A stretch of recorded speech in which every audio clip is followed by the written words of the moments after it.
Bismillahirrahmanirrahim. Alhamdulillahirabbil alamin. Wa bihi nasta'in ala umurid dunya waddin. Wassalatu wassalamu ala asyrafil anbiya wal mursalin. Nabina Rasulina Muhammad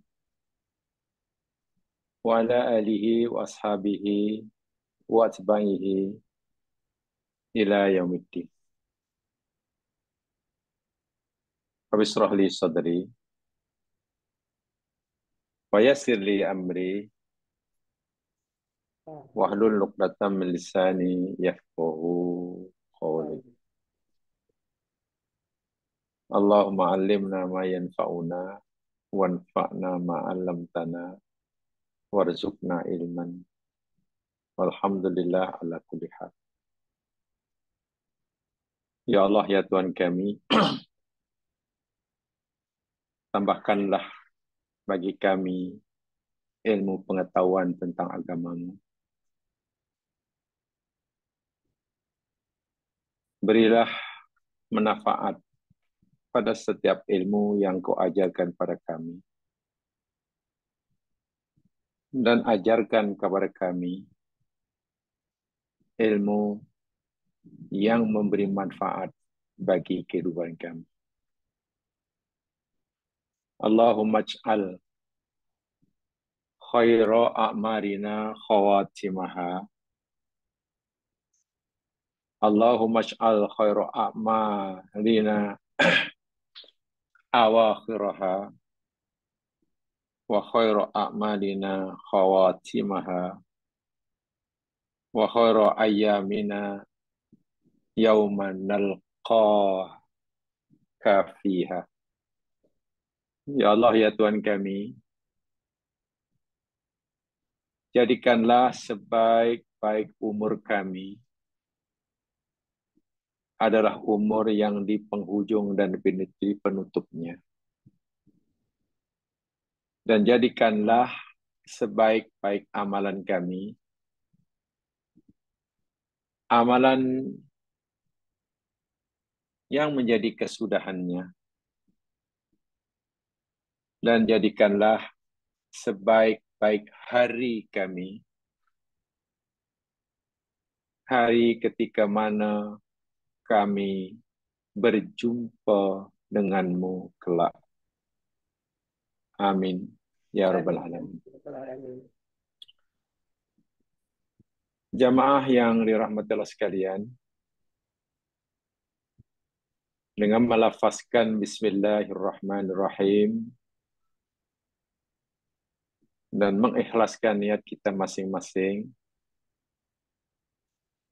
mari kita teruskan siri kajian kita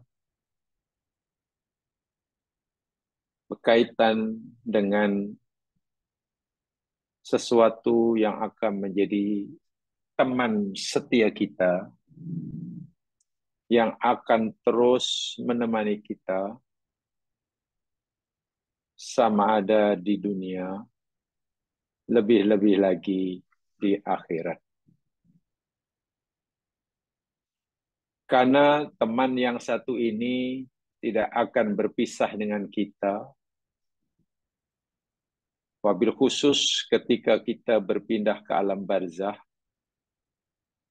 mati, dan seterusnya ke akhirat. Dan ianya adalah amal. Boleh jadi amal itu akan terus menemani kita dan menolong kita, melindungi kita, memastikan kita akan mendapatkan kebahagiaan yang hakiki di akhirat. Jika amal yang menemani kita itu amal-amal yang soleh. Tetapi sebaliknya, wal'iyadzubillah, tsumma na'udzubillah, amal yang setia menemani kita, khasnya bermula pada alam barzah hingga akhirat, Mungkin ianya akan menyusahkan kita, membuat kita sengsara dan menderita. Bahkan wal'iyadzubillah, tumadzubillah, akan menyebabkan kita tersiksa di alam barzah dan tersiksa di neraka pada hari akhirat. Jika amal yang kita bawa itu amal-amal sayyi'ah, amal-amal yang buruk. Sebab itulah, karena setiap kita pasti ingin ditemani oleh amal, oleh teman yang menyenangkan, membahagiakan kita, maka tidak ada cara lain kecuali kita terus memanfaatkan nikmat yang Allah berikan pada kita, nikmat umur, nikmat waktu, nikmat kesehatan, nikmat harta, nikmat apa sajalah, nikmat hidup, kita manfaatkan dan kita gunakan sebaik-baiknya untuk kita menambahkan amal baik. Tentu kita wajib berusaha sekuat tenaga, sekecil apapun nikmat Allah yang kita gunakan setiap saat, hendaklah ianya merupakan amal baik bagi kita. Bila kita berazam begitu dan kita berusaha untuk mewujudkannya dalam amalan yang nyata, maka Allah telah menjanjikan kepada kita melalui nabinya. Amal yang seperti inilah yang bukan sekadar menemani kita di alam kubur, bahkan melindungi kita, menjaga kita. Sehingga orang yang akan ditemani oleh amal solehnya dalam perjalanannya menemui Allah, bermula dengan kematian dan seterusnya. Kematian baginya bukan sesuatu yang menakutkan. Kematian bagi orang seperti ini bukan sesuatu yang dia ingin elak, tapi kematian bagi orang yang amal solehnya banyak, yang akan terus melindungi dan menemaninya, kematian dianggap sesuatu yang dicita-citakan, yang diinginkan. Kalau gunakan bahasa yang kasalah al-asa, bila orang itu punya amal soleh yang banyak yang akan menemaninya, bahasa yang mungkin agak ekstrim, kalau boleh kematian itu disegerakan. Sebaliknya, jika seorang itu mempunyai amal buruk yang banyak, dosa masih banyak, belum bertaubat karena dia memang belum tergerak untuk bertaubat, pasti keinginannya, kalau boleh, jangan mati dulu. Kalau boleh ditundalah hingga tahun depan. Jika tahun depan sudah tiba masanya, minta lagi kalau boleh setahun lagi. Dah habis tahun, kalau boleh setahun lagi. Begitu saja, begitu saja. Sehingga kematian bagi orang yang jenis kedua ini, suatu yang sangat-sangat menakutkan. Sementara bagi mereka yang telah menyediakan teman yang baik berupa amal soleh, kematian adalah sesuatu yang diinginkan, diharap-harapkan, didambakan. Ada satu riwayat, kisah, tapi kisah ini dipercayai oleh ulama-ulama sunnah, yakni kisah Israiliyah. Maknanya bukan bersumber daripada Nabi, karena memang tidak ada sanad yang jelas, kata Imam As-Suki, sehingga ulama-ulama sirah, ulama hadis, punya keyakinan yang kuat. Riwayat ini bersumber daripada cerita Israiliyah. Riwayatnya begini. Disandarkan kepada Ibnu Abbas radhiyallahu anhu. Beliau berkata, "Lamma aradallahu azza wa jalla yaqbidu ruha khalilihi Ibrahim alaihi salam." Tatkala Allah Subhanahu wa taala ingin mencabut, yakni mematikan Nabi Roh Ibrahim alaihissalam, kasihnya, habata ilaihi malakul mauti. Allah perintahkan malaikat maut turun menemui Nabiullah Ibrahim alaihissalam. Faqala lahu Ibrahim, setelah malakul maut menyampaikan hajatnya, bahwa ia disuruh oleh Allah untuk mematikan Ibrahim, mencabut nyawa Ibrahim, karena ajal telah tiba. Qala lahu Ibrahim. Ibrahim berkata kepada malakul maut, hal ra'aita khalilan yakbidu ruha khalilihi? Hai malakul maut, aku nak tanya engkau. Pernahkah engkau melihat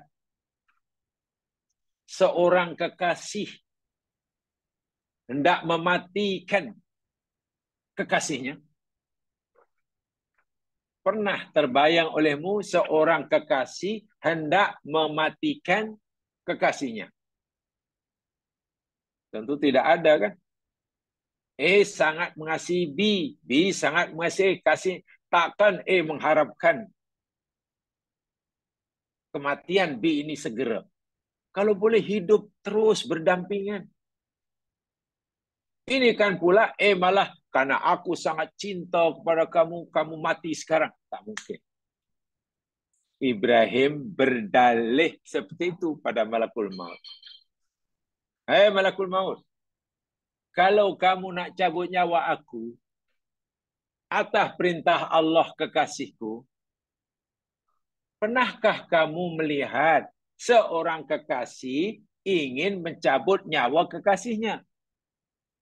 Allah itu kekasih aku. Aku khalil Allah. Mungkinkah Allah hendak mencabut nyawa kekasihnya, yakni aku? Ya, malakul maut ni jamaah sekalian tidak pandai berhujah. Karena dia hanya sami'na wa ata'na. Ya, diam sajalah malakul maut. Fa'araja malakul mauti ila rabbihi azza wa jalla. Lalu malakul maut tinggalkan Ibrahim. Naik. Dia naik jumpai semula Allah Subhanahu wa taala. Buat laporan, buat report. Ya Allah, ini kekasihmu Ibrahim tidak bersedia untuk aku cabut nyawanya, walaupun itu perintahmu.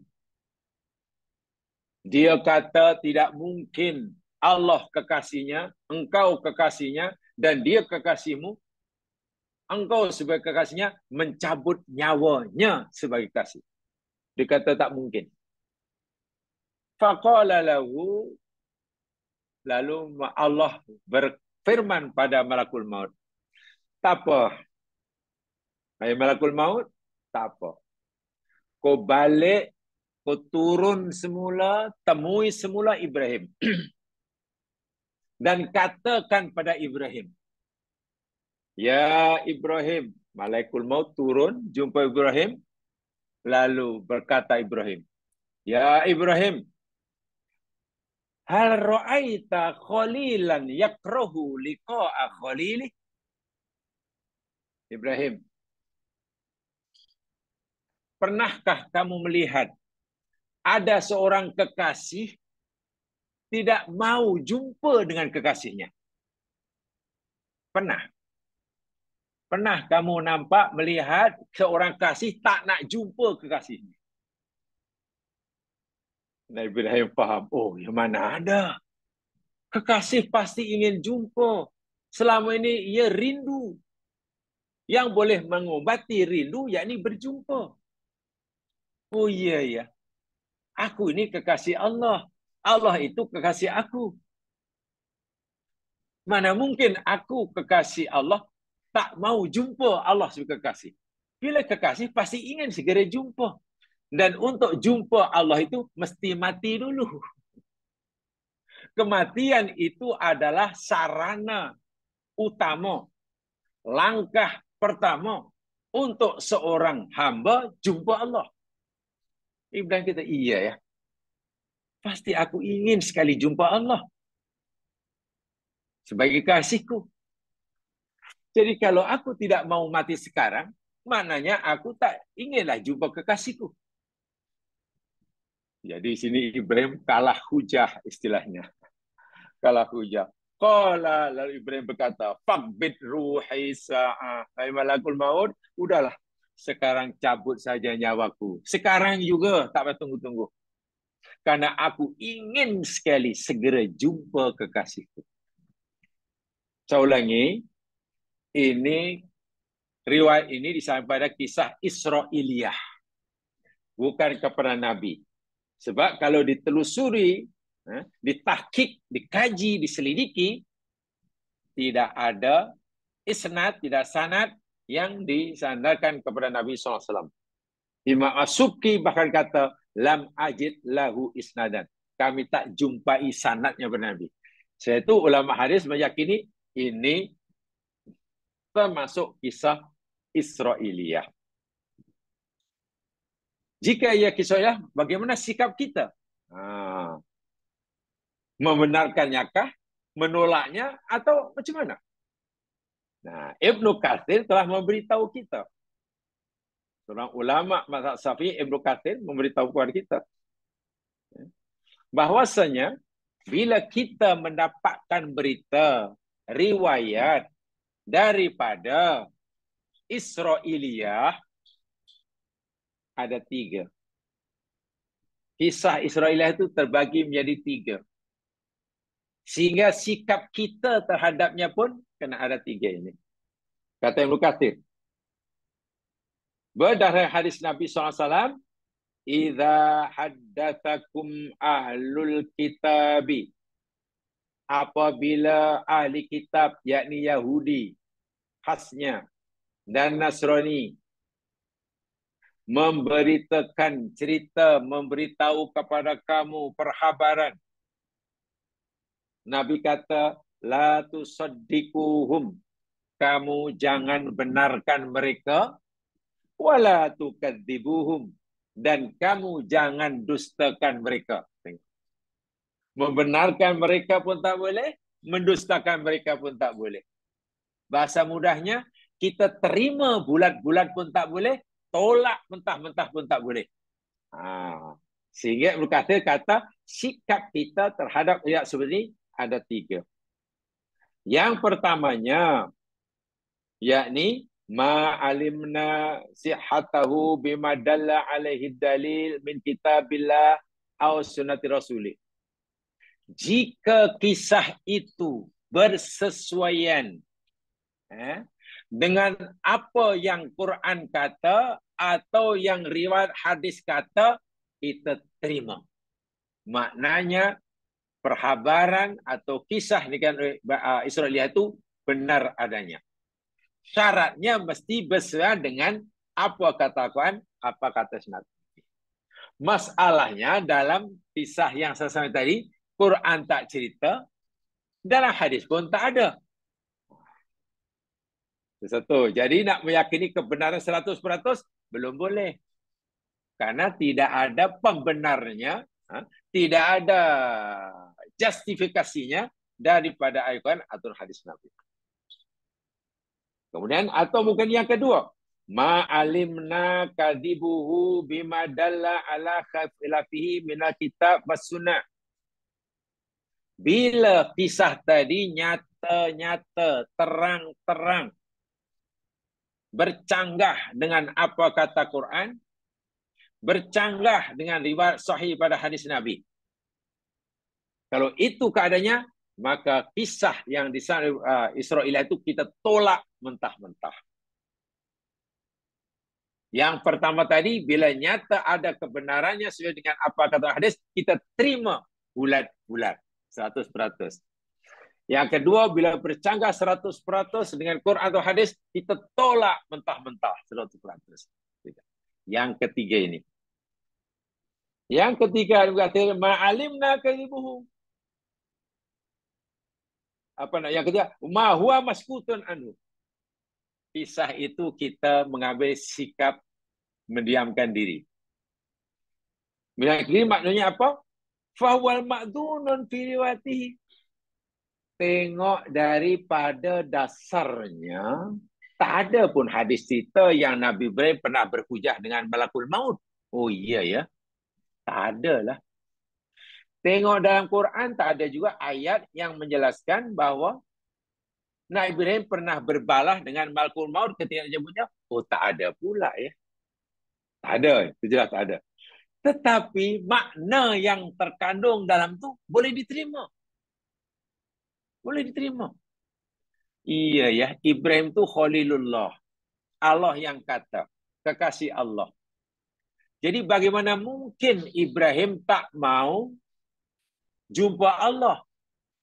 Untuk jumpa Allah mesti mati dahulu. Jika Ibrahim tak nak mati, maknanya Ibrahim tak mau jumpa Allah. Sedangkan ia kekasih Allah. Mana mungkin kekasih tidak mau jumpa kekasih? Kalau kita lihat dari aspek itu, betul juga. Betul. Orang yang radhiyallahu anhu wa radu'an, radhiyallahu anhum wa radu'an, orang yang Allah ridha mereka dan mereka ridha Allah, orang yang sudah mutmainnah, nasmainnah, itu rindu nak jumpa Allah.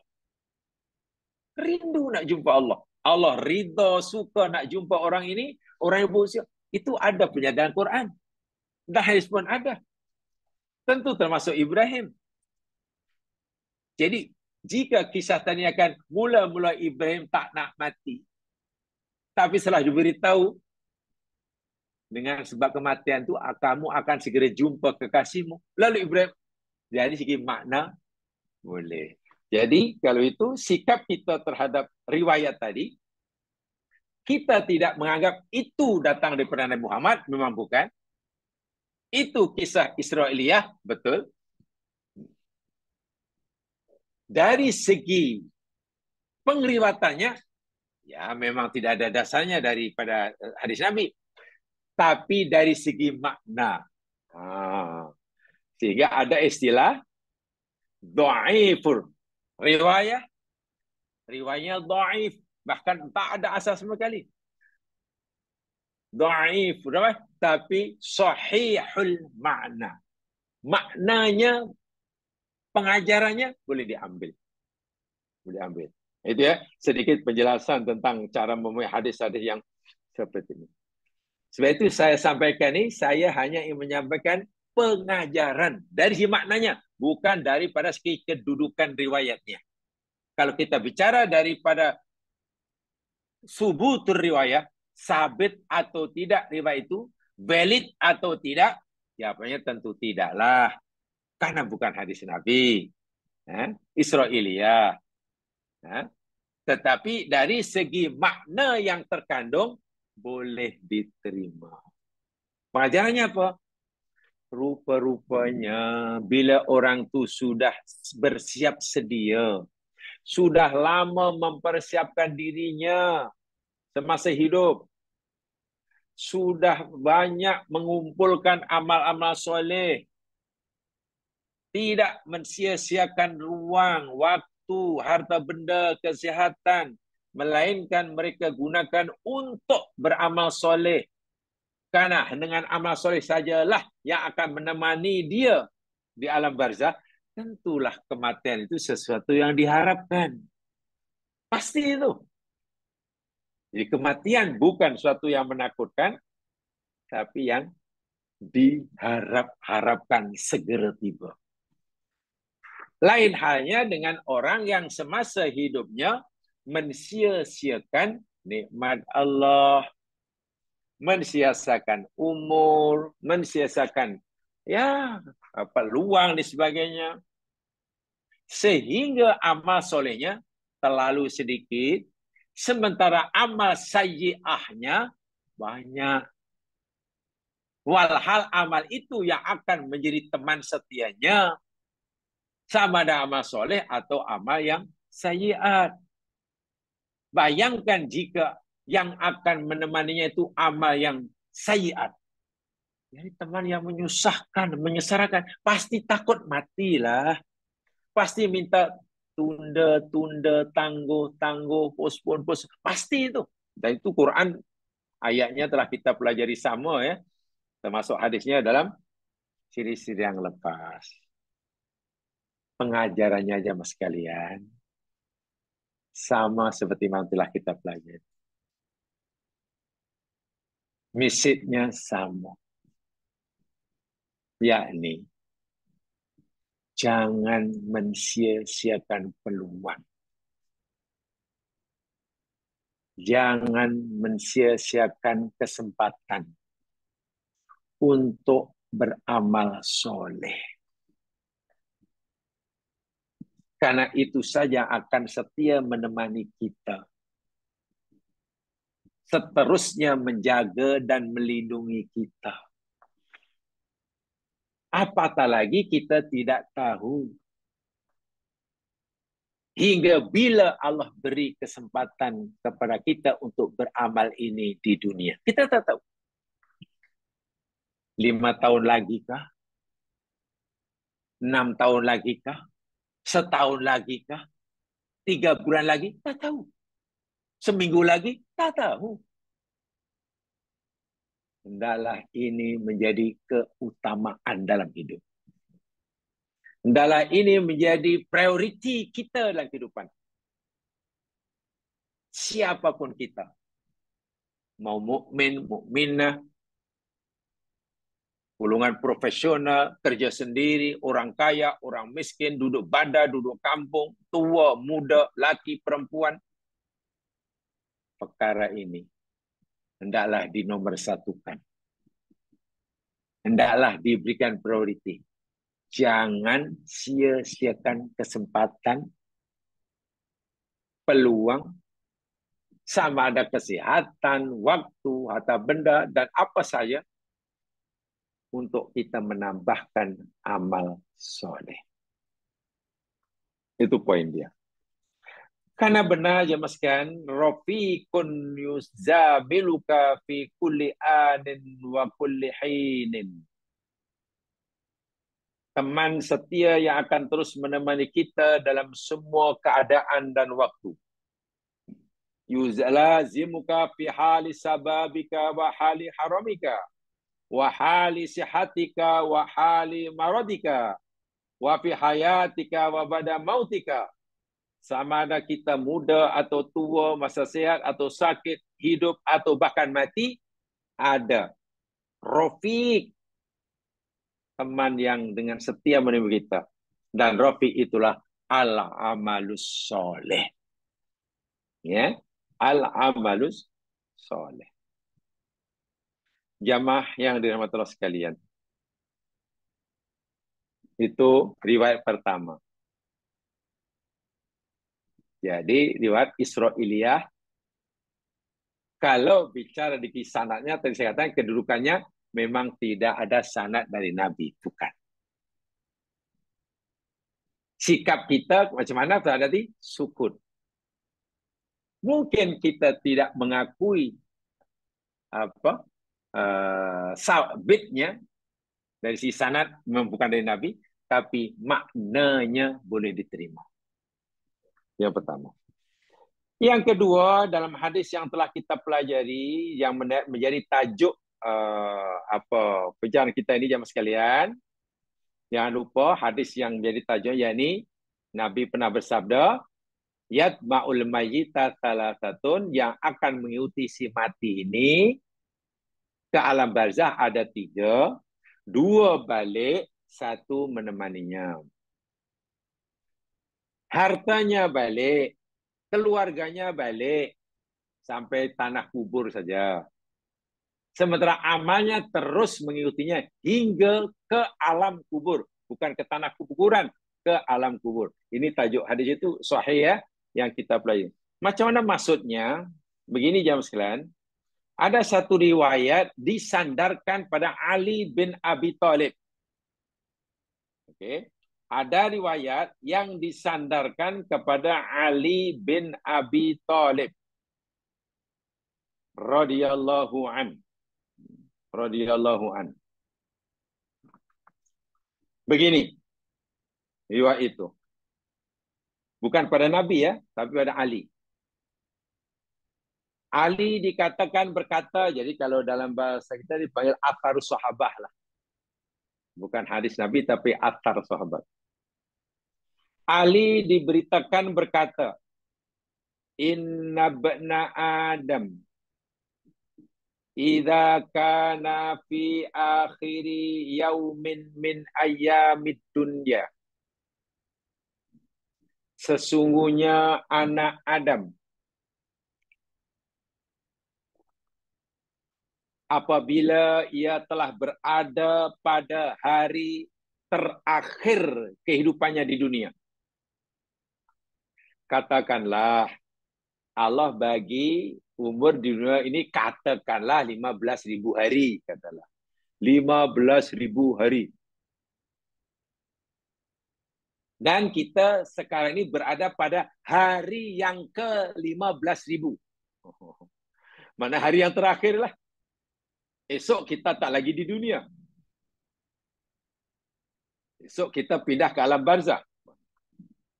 Wa awwalu yaumin min ayyamil akhirah.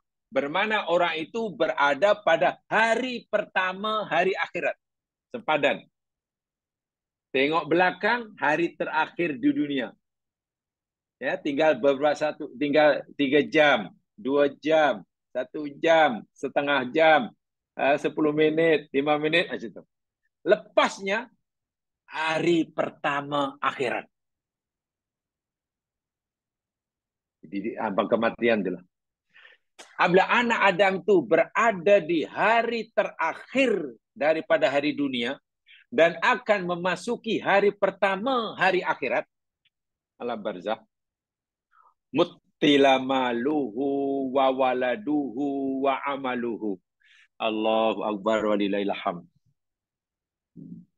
Hartanya, anak-anaknya, amal perbuatannya digambarkan, didatangkan, diperagakan, dijilmakan di hadapannya. Ini atar benar Ali ya. 3 yang Nabi sebut dalam hadis itu diperagakan, diperlihatkan di hadapan orang ini.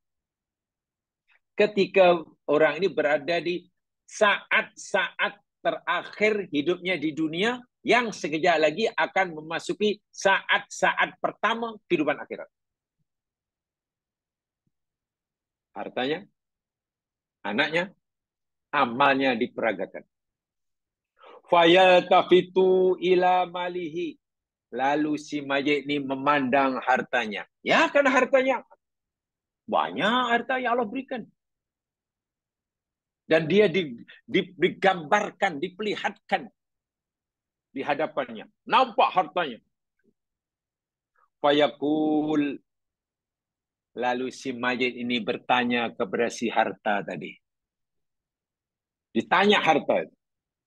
Wallahi inni kuntu alaika harisan sahihan famali indak.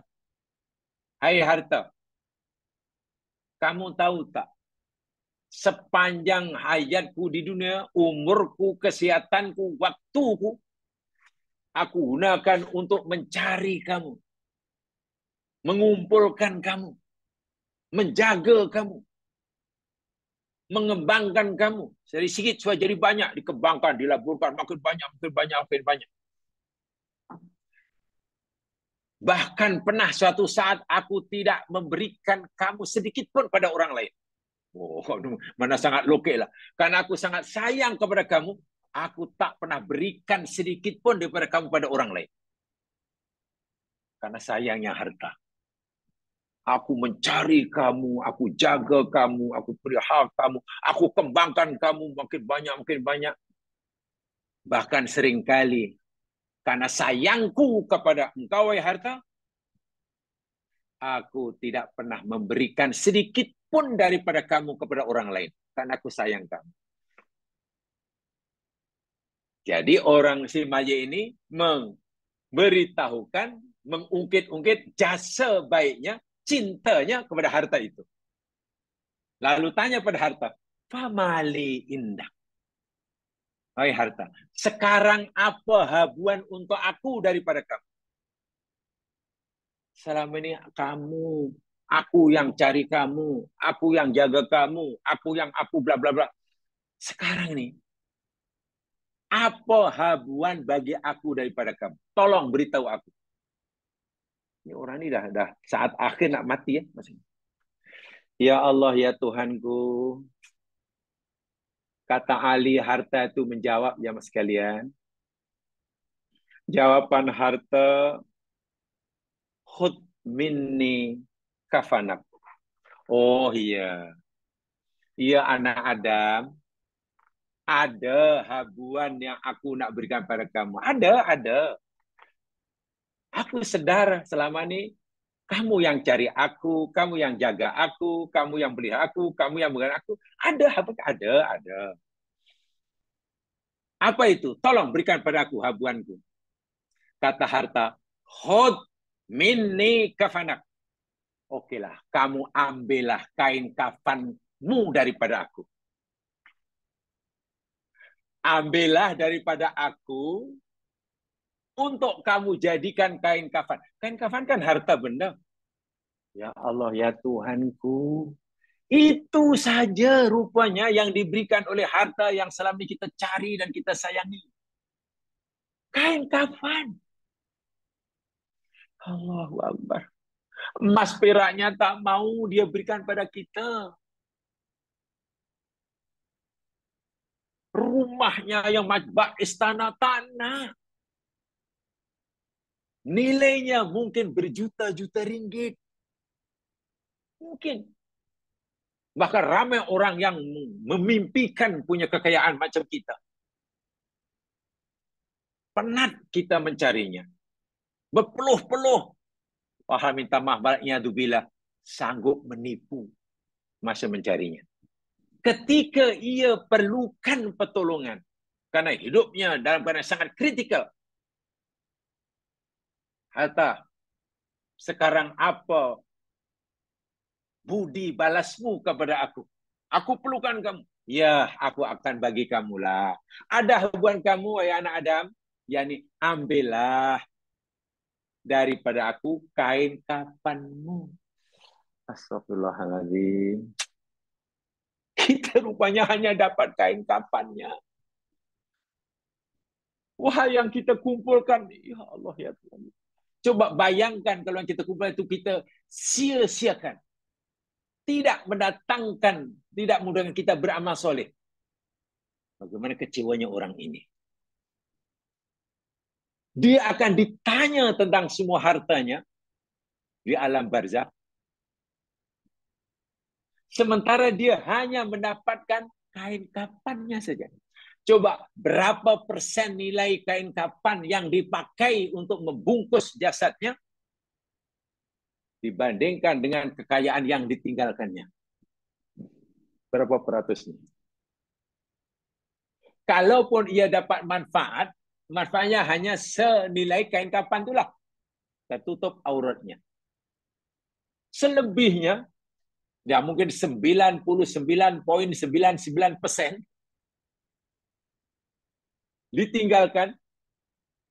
Walaupun ia tinggalkan, dia tidak mendapat manfaat, ia dipertanggungjawabkan. Apa sebabnya? Sebabnya ia mensia-siakan harta yang banyak itu bukan membantu ia punya amal soleh yang banyak, malah bertambah maksiatnya. Coba. Wah, dia boleh buat macam-macam amal soleh dengan harta yang banyak. Semakin banyak hartanya, semakin banyak kayaannya, macam-macam dia boleh buat untuk dapat pahala. Tapi dia tak gunakan. Harta menjawab dengan sangat selamba dan menyakitkan hati. Oh ada, habuan kamu ada. Kalau kamu nak apa bagi. Jadi ambillah yang secukupnya kain kapanmu. Menangis tentu orang ini jamaah sekalian. Dahlah hanya dapat 0,0001% dari perkayaannya. Sementara yang tak dapat, yang dia tak mendapatkan segitu, ia bertanggung jawab sepenuhnya di alam barzah dan di akhirat. Itu harta. Balik. Nabi kata, tak mau ikut. Ya paling-paling yang ditanam kain kapan itu aja lah hartanya. Itu pun buat kain kapan yang mahal. Maksudnya mana ada yang kapan orang paling kaya tak akanlah dibalut dengan sutra emas. Tak adalah. Ya itu aja yang kapan. Allahu Akbar. Orang ini menangis, menyesal, kecewa. Lalu fayaltafitu ila waladihi. Si mayit ini di saat-saat akhir hidupnya di dunia, sebelum memasuki saat-saat awal kehidupan akhirat, berpaling, memandang, melihat anak-anaknya. So anak-anaknya diperagakan, diperlihatkan saat itu. Mutilah itu digambarkan. Kumpul semua anak cucu banyak. Yang berjaya, kalau anaknya 5 semuanya berjaya dengan wah yang dengan kerjaya yang hebat, ada yang kurang berjaya, ada yang macam-macam lah. Carry anaknya macam-macam. Ada yang membanggakan, ada yang kurang membanggakan, ada yang diperagakan. Lalu si Majid tadi sebagai orang tua tanya kepada anak-anak yang diperagakan depan mata. Wallahi inni kuntu lakum muhibban. Wahai anak-anakku, demi Allah, dahulu aku sebagai orang tuamu sangat-sangat menyayangi kamu semua. Mulai pada kamu dalam perut, melahir, kecil, kamu sekolahkan, kamu sayang, saya sayang. Keperluan kamu aku penuhi. Permintaan kamu aku berikan. Hobi kamu aku salurkan. Apa yang kamu nak, aku ni. Bahkan malam hari, kamu penat, kamu tidur, karena penat, subuh sudah tiba, aku tak berani nak membangun kamu nak, untuk sembayangkan. Aku tahu, kamu penat, kamu ngantuk, tak sampai hati aku nak kejut kamu. Kan aku sayang kamu. Itu kata orang tuanya. Sampai begitu sekali. Orang tua ini tak tergamak nak membangunkan kamu. Walaupun subuh telah tiba, karena malam tadi kamu tidur lambat, sebab kamu ulang kaji, nak memberi peperiksaan, kata-kata. Itu karena ayahmu, orang tua ini sayang kamu. Kamu tidak mengikuti syariat Allah, orang tua ini tak mau menegur, takut kamu kecil hati. Sebagai orang tua, tahu kamu tak patuh syariat. Tutur kata kamu, pergaulan kamu, cara berpakaian kamu, cara berniaga kamu. Ayah tahu itu melanggar syariat, tapi ayah tak berani tegur, nak. Kamu takut kecil hati. Itu karena sayang. Masih hidup itu di itu. Dan kamu pun pasti merasa bertuah, punya orang tua seperti saya. Mungkin. Jadi orang tuanya ungkit-ungkit nih. Nah, dulu masih hidup pun tulaku muhibban. Orang tua ini sangat-sangat menyayangi kamu. Wa inni kuntu alaikum muhamiyah. Dan kamu tahu tak? Masih hidup anak orang tua ini amat-amat menjaga keselamatan dirimu. Melindungi keselamatan dirimu. Melindungi kesehatan kamu.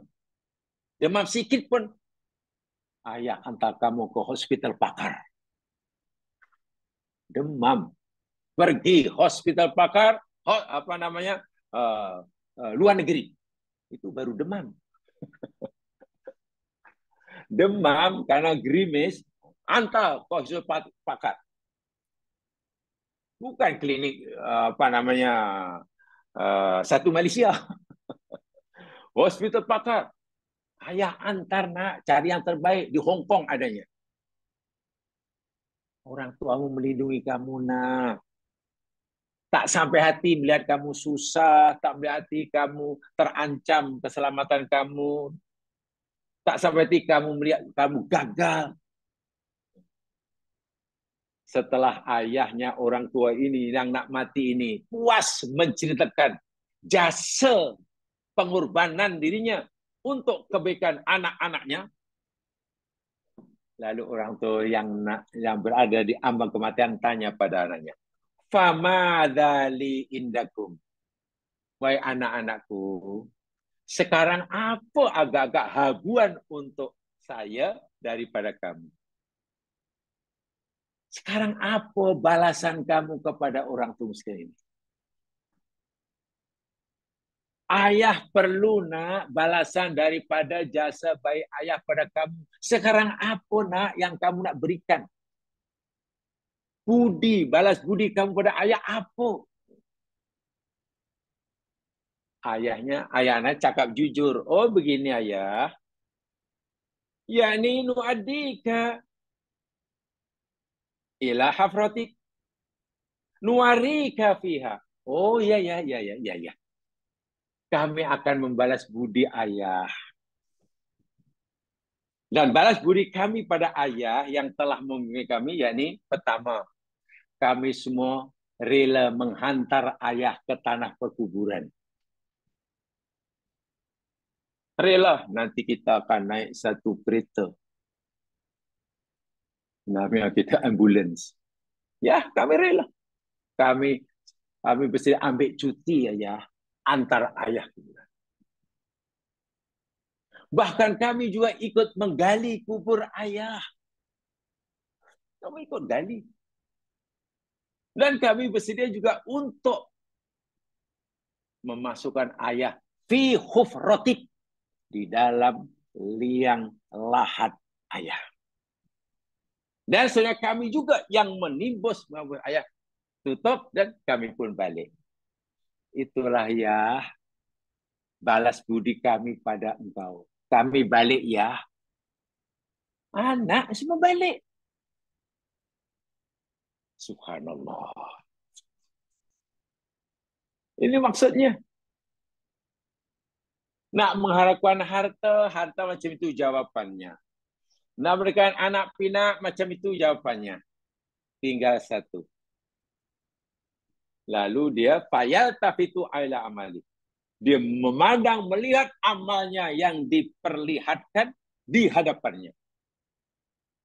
Nampak. Lalu bertanya pada amal ini. Wallahi inni kuntu fika lazahidan. Demi Allah, sesungguhnya aku dahulu kerana engkaulah aku mengambil jalan hidup dengan gaya zuhud. Gaya zuhud. Gemelapan dunia yang banyak Allah berikan pada aku tidak mempesona aku. Tidak menipu aku. Karena hatiku telah terpesona dengan yang memberiku dunia. Hatiku telah mencintai yang memberi, sehingga dalam hatiku tidak ada rasa cinta kepada pemberiannya. Sehingga aku dahulu tidak terberdaya dengan hartaku. Dengan mudah hartaku aku berikan pada siapa yang berhak. Karena aku memilih jalan zuhud. Itu amal. Anak-anak demikian juga. Bila aku melihat dia melakukan perkara yang melanggar syariat, aku tegur. Biar nangis sekalipun. Aku rela. Dia menangis. karena aku tegur kesalahannya, daripada aku yang menangis di hadapan Allah kelak karena tidak berani menegur kesilapannya. Itu ditegur tuh. Dahulu anakku nangis, kecewa aku karena aku betulkan. Bila salah aku betulkan. Bila lupa aku ingatkan. Tapi bagi tak apa.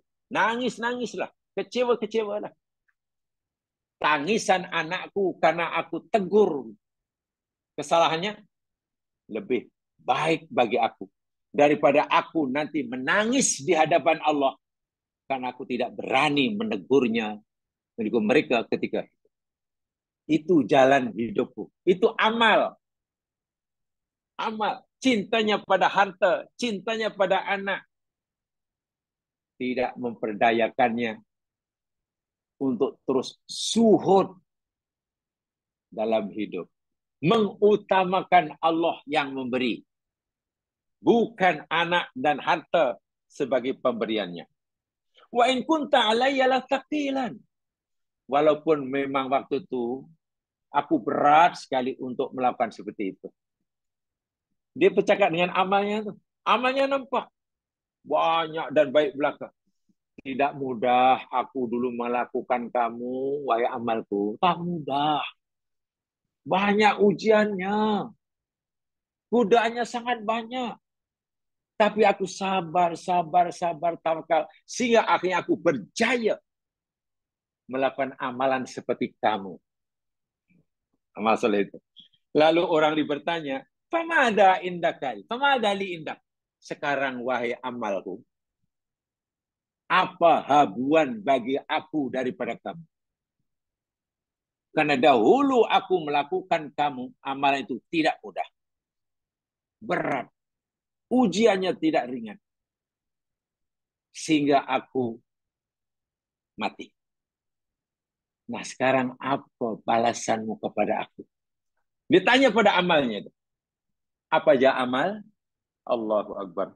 Ana korinuka. Wahai hamba Allah. Jangan kecewa, jangan sedih. Aku tahu dahulu kamu buat amal soleh macam aku. Sebab amal soleh itu nampak.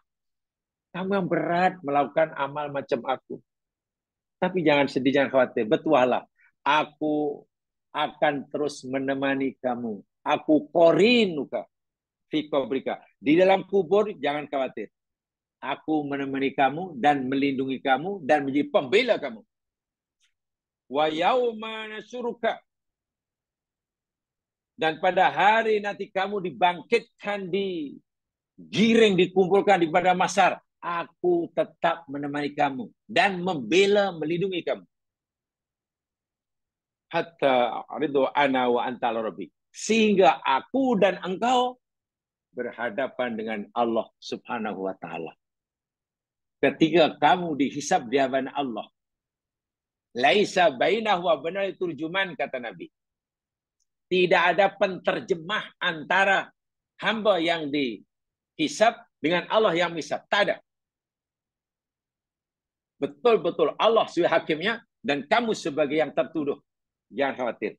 Aku akan terus mendampingi kamu. Membela kamu. Pasti orang yang sangat bertuah. Penatnya mencintai harta benda berakhir dengan penderitaan. Penatnya mencintai, mengurus anak, tetapi menyalahi syariat, berakhir dengan kesengsaraan. Tapi penatnya beramal soleh, melakukan amal soleh dengan pelbagai ujian dan rintangan, berakhir dengan kegembiraan, kebahagiaan, tersenyum lebar, puas. Asar Ali ini menjelaskan sabda Nabi yang kita baca itu. Harta dan anak balik. Harta kata, ya aku akan balas budimu, wahai anak Adam. Betul, kamu penat mencari aku, sekarang aku nak balas budi kamu lah.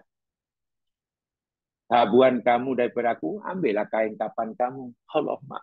Menangis ini orang. Keluarganya pun begitu juga. Iyalah, aku akan balas budimu, ayah. Aku akan mengantarmu ke kubur, ikut menggali kuburmu, memasukkan kamu. Lepas itu, belakang tahun aku baliklah. Tapi amal, huh, teman setia. Sebab itu kalau kita penat mencari harta, penat mendidik anak, apalagi lah dalam perkara-perkara yang menjadi syariat ya, kenapa kita tidak sanggup berpenat-penat beramal? Dan penatnya beramal ini tidak seberapa bila dibandingkan dengan penatnya mencari harta. Iya, jamaah sekalian. Orang berniaga apalagi barulah nak merintis perniagaannya. Yang kadang-kadang minta maaf, sekali minta maaf, siang jadi malam, malam jadi siang. Hak Allah pun dilupakan. Pasal yang penting kita mesti berjaya. Sehingga hukum halal haram pun tak kisah. Sengsara itu jamaah sekalian. Bukan senang, penat. Dan penatnya beribadah, penatnya melakukan suruhan, penatnya meninggalkan, itu tidaklah sepenat itu. Sedangkan nanti hasilnya, Masya Allah, jawaban harta mengecewakan, jawaban anak pinak mengecewakan, tapi jawaban amal soleh benar-benar menggembirakan. Asar Ali ini tentulah merujuk pada mereka yang mengurus hartanya tak betul, mencari tak betul, menggunakannya tak betul, mengarahkan anak tak betul. Quran kata ku anfusakum wa ahlikum naro. Pelihara dan jaga diri kamu wahai orang beriman dan ahli keluarga kamu daripada api neraka. So tugas kamu memastikan diri kamu tidak akan disentuh api neraka. Dan juga pastikan jangan ada orang yang di bawah jagaanmu itu tersentuh api neraka. Kan berat itu. Tapi itu kita tak laksanakan. Dah jelas ada orang yang dijaga kita katalah melakukan tindakan yang menyalahi syarak, kita diamkan. Ya nanti bila kita dekat kematian, anak-anak itu akan dijawaban yang sangat menyakitkan. Karena kita takut, tak sampai hati melihat mereka menangis bila kita tegur. Akhirnya kita tak tegur. Faham dengan begitu, mana kita lebih suka menangis di hadapan Allah karena dipertanggungjawabkan.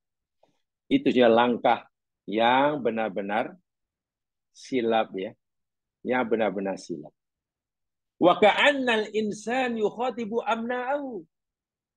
Jadi akal benda Ali tadi yang maksudnya digambarkan bahwasanya suatu hari seakan manusia ini akan bermukhatabah, bercakap-cakap dan berdialog dengan harta, dengan anak dan amalnya. Bercakap dengan anak-anaknya, innanil anal an rahilun angum. Wahai anak-anakku, keluargaku semuanya, sehingga hari ini, saat ini, diriku ini, aku akan bermusafir jauh.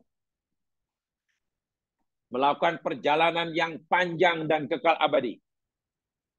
Muntakilun min alamid dunya. Mulai hari saat ini, aku akan mengebara jauh, berpindah daripada alam dunia ke alam akhirat.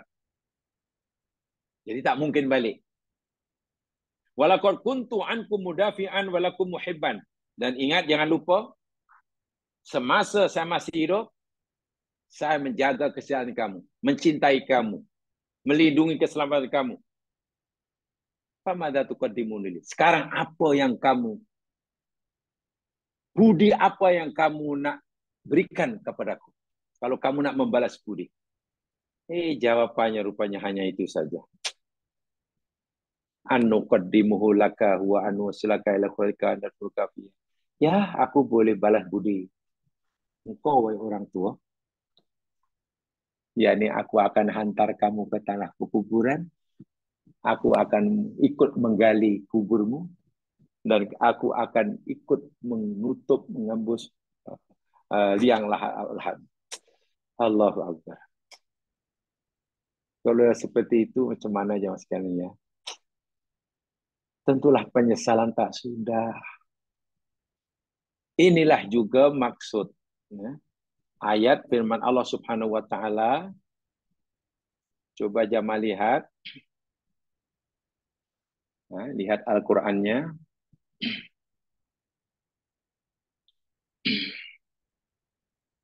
Saya tunjukkan ayatnya.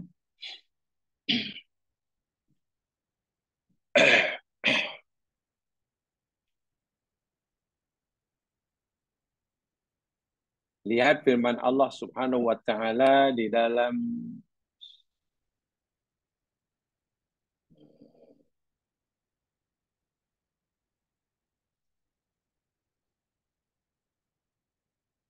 surah Asy-Syu'ara, surah 26.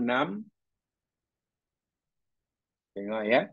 Surah 26 Asy-Syu'ara ayat 88 dan 89.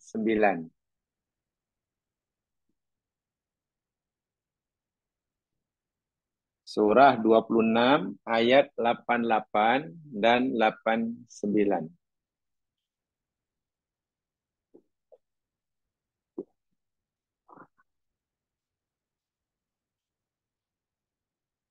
Jadi hadis Nabi lalu diuraikan oleh Athar Ali bin Abi Thalib. Walaupun muhakik hadis ada menilai Athar Ali tadi dhaif, tapi maknanya selari ya dengan memperjelas sabda Nabi. Dan maksud hadis Nabi dan Athar Ali tadi selari dengan makna ayat ini Asy-Syu'ara surah 26 ayat 88 dan 89. A'udzu billahi minasyaitonir rajim.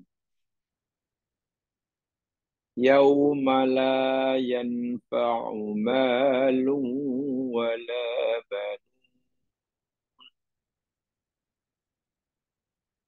Yauma pada hari, pada waktu dan ketikanya la yanfa'u tidak memberi apa-apa manfaat malun oleh harta benda wala banuna dan tidak juga anak pinak. Akan datang dan akan menimpa seorang anak Adam itu suatu masa, pasti akan menemui masa hari di mana masa itu harta benda dan anak pinak tidak memberi apa-apa manfaat. Mafhumnya, anak pinak, harta benda malah hanya menyebabkan ia menderita, menyesal yang berpanjangan. Bukan meringankan bebanan, tapi memberatkannya. Illa man atallaha biqalbin salim. Illa kecuali man siapa yang datang menemui Allah biqalbin salimin dengan hati yang salim. Hati yang bebas daripada sifat-sifat mazmumah. Hati yang dihias penuh dengan sifat-sifat yang mahmudah.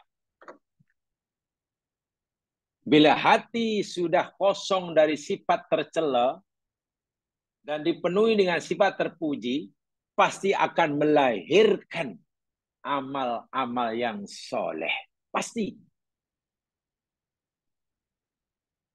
Bila dalam hati sudah ada sifat syukur, iman, takut, roja, khusyuk, tadarruk, iftikar, ya pastilah anggota tubuh badan, mata, penglihatan akan melakukan amal-amal yang soleh. Orang seperti ini saja yang selamat.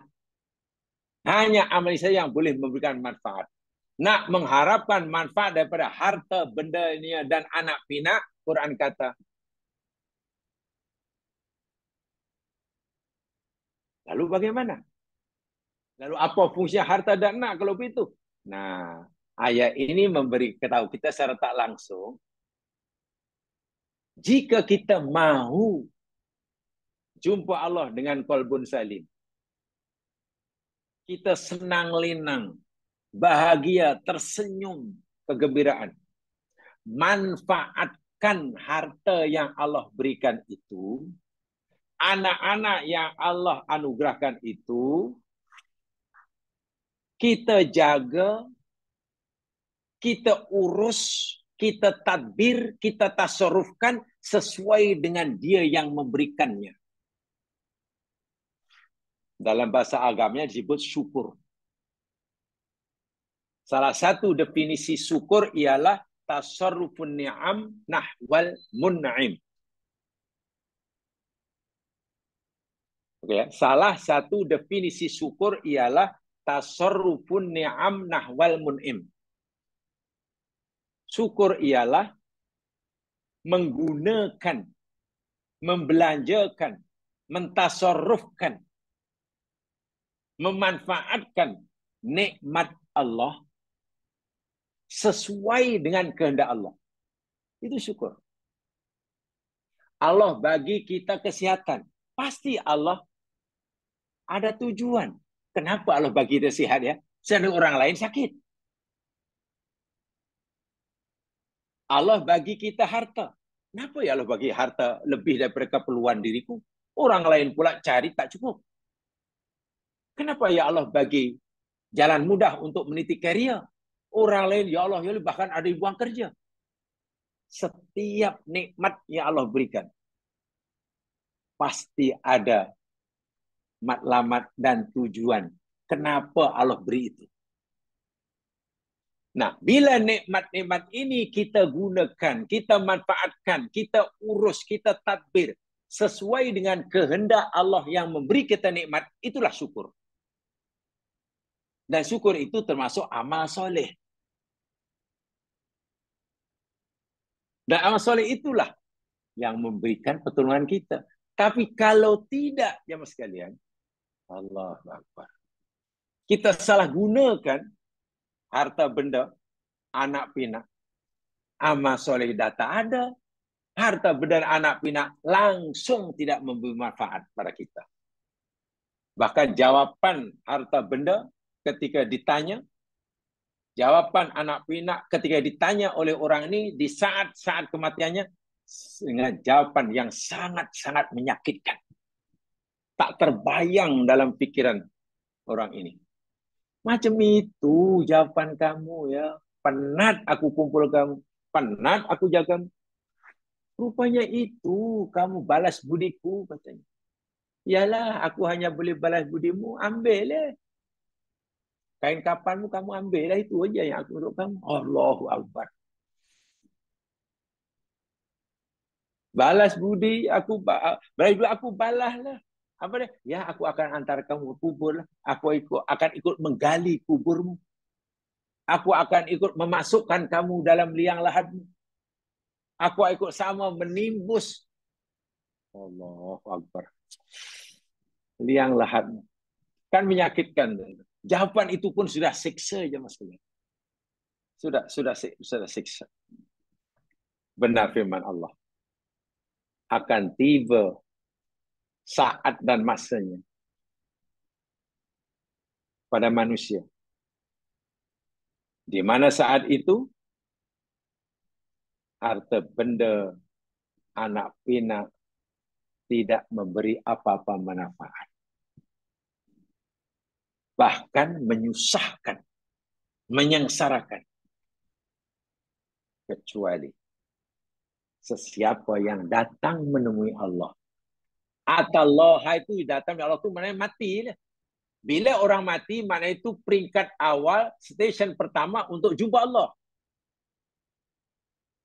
Membawa qalbun salim. Qalbun salim, dari hati yang bersih, penuh dengan sifat-sifat yang terpuji.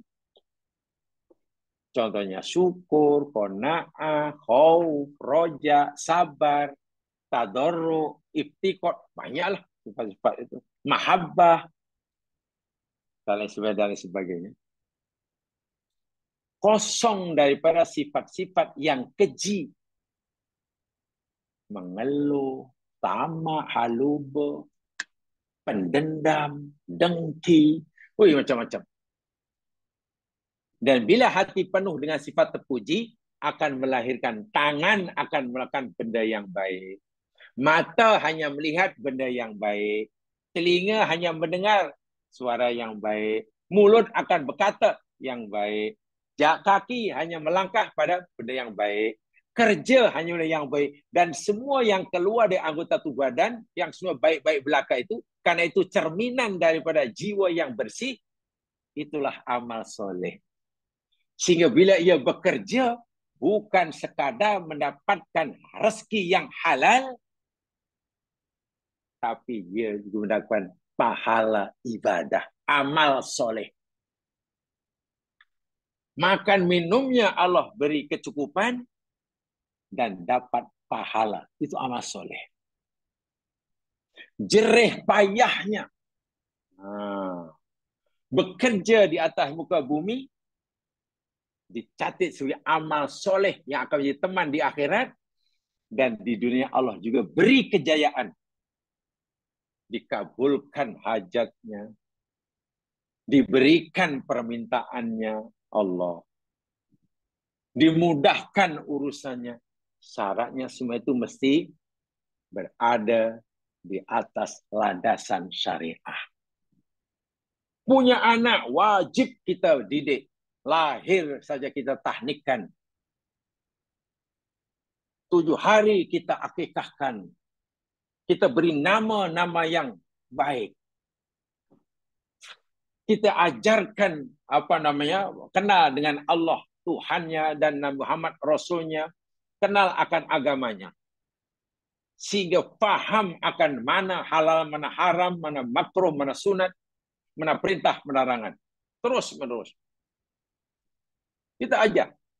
Setinggi apapun anak kita hantar ke universiti, apapun kos yang diambil, fakulti apa yang dipelajari, mau ambil pengkhususan ilmu apalah, ilmu tumbuh-tumbuhan ke, ilmu ikan ke, ilmu bintang ke, ilmu angin ke, ilmu air ke, ilmu bumi ke,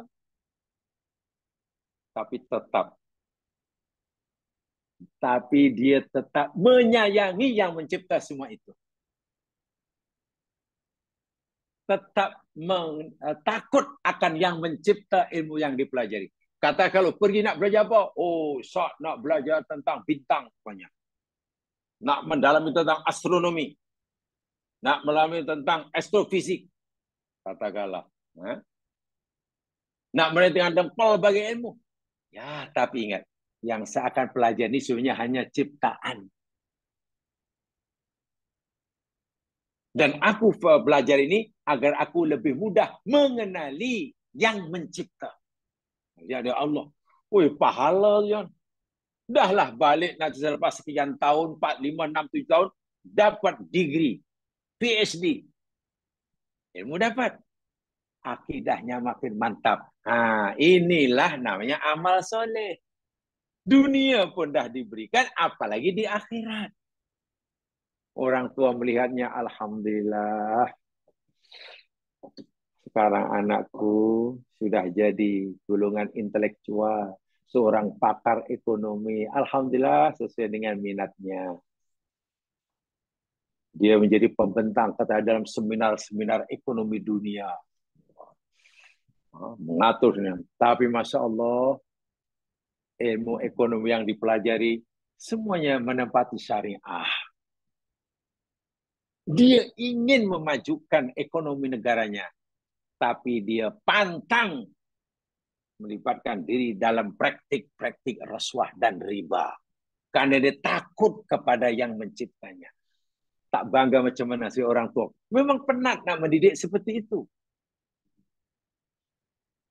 Bahasa yang kami gunakan dahulu, atau yang digunakan oleh rektor saya,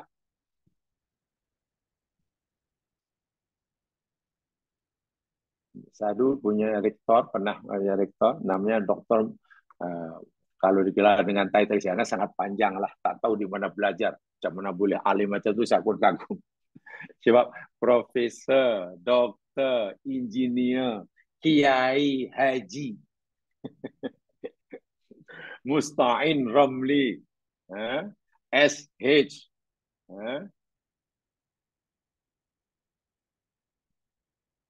satu lagi itu apa, MSI ke apa semua. Jadi dia profesor, ialah itu profesor dia. Doktor tak tahu mereka bagaimana. Itu engineer. Ya, kiai haji. Bla bla bla. Al-Hafiz. Dia Hafiz. SS. Dia sarjana hukum. Mana dia lawyer. Bahkan sempat belajar, saya diberitahu, belajar undang-undangnya sampai ke Leiden University di Belanda. Tapi seorang kiai, seorang ulama, ada pondok, Hafiz pula. Jadi, gimana orang ini dulu belajar, boleh menguasai berbagai ilmu. Ketika ia hendak melepaskan para graduannya dalam ucapannya, ya karena orang alim, jadi bahasanya sangat dalam. Sampai sekarang saya pegangi.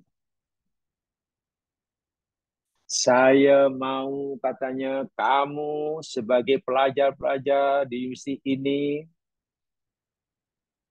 kamu sebagai para graduan dari universiti ini, dan tentunya nanti bila kamu balik ke masyarakat kamu, kamu akan dianggap atau diyakini sebagai orang pandai, orang pintar, orang alim, cendekiawan, ilmuwan oleh masyarakat kampung kamu. Itu bebanan tuh. Sampai itu penghargaan, penghormatan dari masyarakat kamu, sekaligus itu bebanan atau gimana? Karena kamu sudah diyakini oleh masyarakat kamu nanti sebagai orang pandai, ilmuwan. Kan berat itu.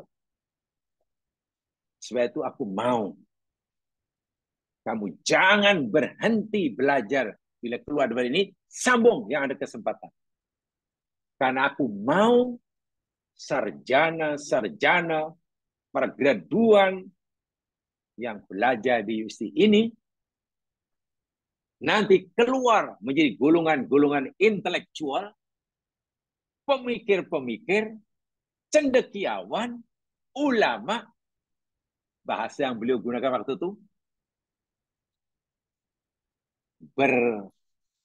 bermentalkan, berpikiran London, berjiwa Masjidil Haram katanya. Saya masih ingat. Berotak London, berjiwa Masjidil Haram. Apa masuk rektor ini? Rupanya maksudnya penuhi kepala kamu dengan pelbagai ilmu. Sebab semua ilmu-ilmu Allah. Yang minat ekonomi, belajar ekonomi betul-betul. Yang minat undang-undang, belajar undang betul-betul. Yang minat sains, belajar betul-betul. Yang ambil matematik, yang ambil apa undang-undang, yang ambil tafsir hadis, yang baik akidah, yang belajar. Penuhkan otak kamu dengan ilmu. Tapi ingat, sebanyak manapun ilmu yang kamu masukkan dalam otak kamu, kamu digelar ilmuwan, cendekiawan, intelektual. Ingat, jiwa kamu itu jiwa Masjidil Haram katanya. Maknanya apa? Jiwanya tetap mukmin muslim, begitulah. Sehingga ilmu yang ada ini tidak tercabut daripada dasar iman. Berotak London, berjiwa Masjidil Haram. Oh, kalau itulah memang dunia dapat, akhirat pun dapat. Tapi malangnya katanya, kalau nanti kamu keluar belajar tinggi, berotak London, berjiwa Washington, itu pasti kiamat. Berotak London, berjiwa Washington, kiamat.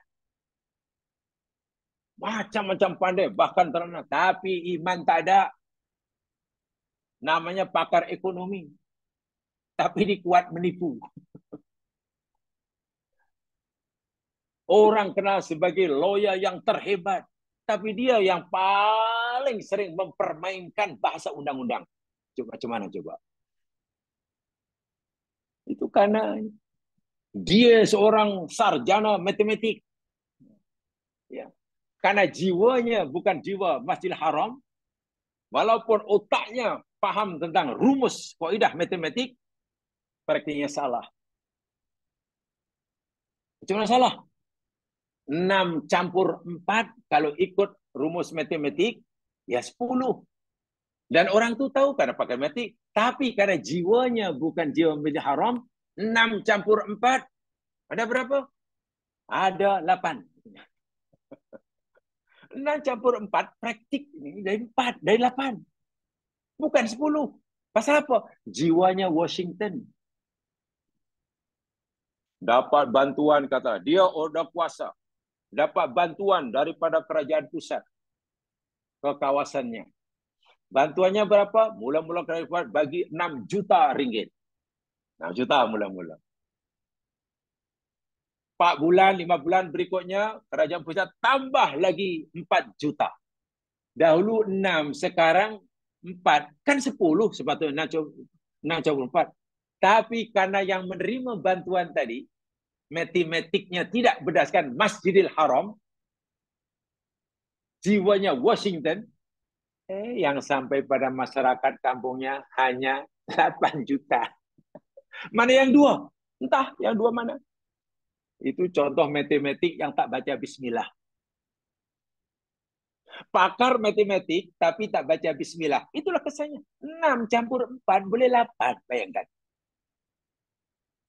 Sebab itu pesanan saya, ingat pesanan rektor saya, berotak London, berjiwa Masjidil Haram. Almarhum Presiden Habibie, Indonesia dulu pernah punya presiden, sekarang sudah meninggal. Namanya Burhanuddin Yusuf Habibie. Lebih terkenal dengan BJ Habibie. Otaknya memang geliga. Geliga. Akhir tahun 50-an dia sudah pergi Jerman, belajar di sana, bekerja di sana, dapat gelar PhD, bekerja sampai 20 tahun, khas dalam hilang kapal terbang. Kapal terbang. Dan dia ada penghargaan karena dia yang punya jasa besar dalam membetulkan kesilapan sayap kapal terbang. Dia memang sangat geliga bab itu. Ketika jadi presiden, saya ingat, dia pernah berkata begini, aku mau kamu sarjana sains Islam, otak penuh dengan iptek, tapi hati penuh dengan imtak. Katanya. Itu istilah Habibie. Otak penuh dengan iptek, mana otaknya penuh dengan ilmu, pengetahuan, dan teknologi. Apa saja masuk, pelajari. Jangan malas belajar.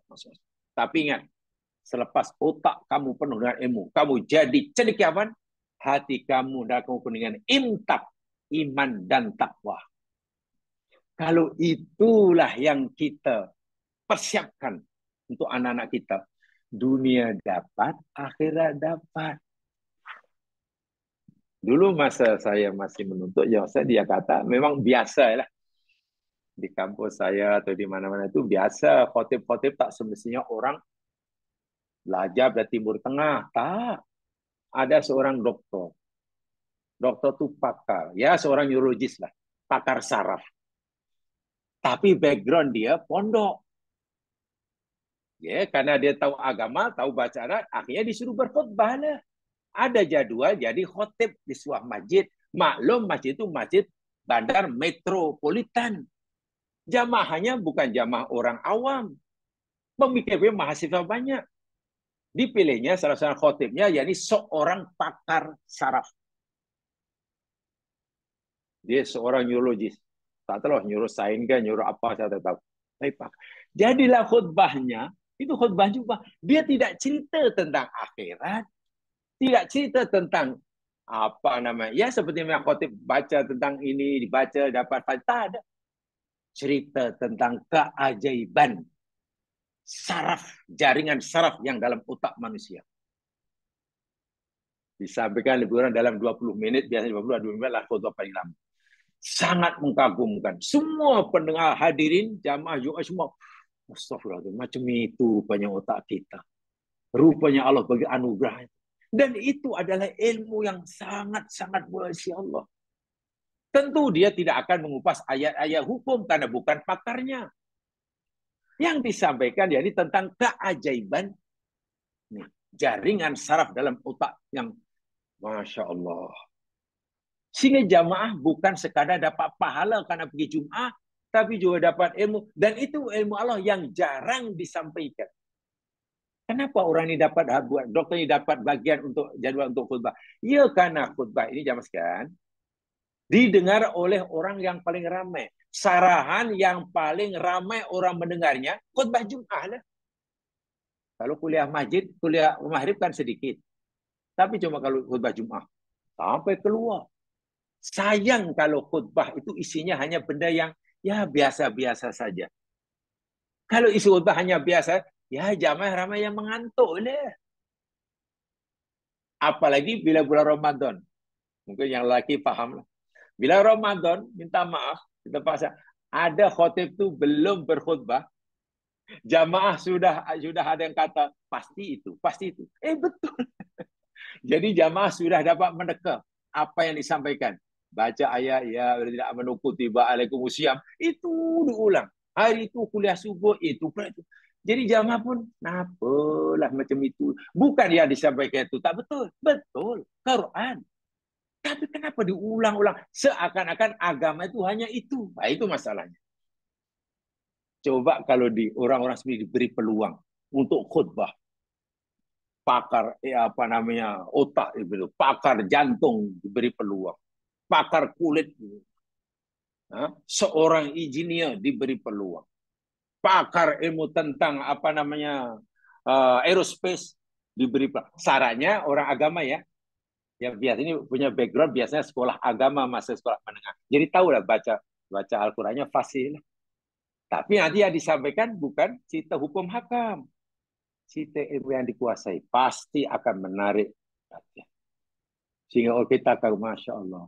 Walaupun dia itu seorang pakar aerospace, tapi jiwanya penuh dengan iman. Bila berdoa dia menangis. Sholat malam tak pernah tinggal. Walaupun dia itu pakar nuklir. Bayangkan. Nuklir saintis. Baca khutbah malam hari tak pernah miss qiyamul lail. Bayangkan. Tak happy macam mana? Nah, kalaulah anak-anak diarahkan begitu, ya, itulah amal soleh bagi orang tuanya. Dunia dapat, akhirat pun dapat. Nanti anak tidak hanya menjawab pertanyaan dia, saya akan antar kubur. Tak lebih dari itu. Karena ia amal soleh.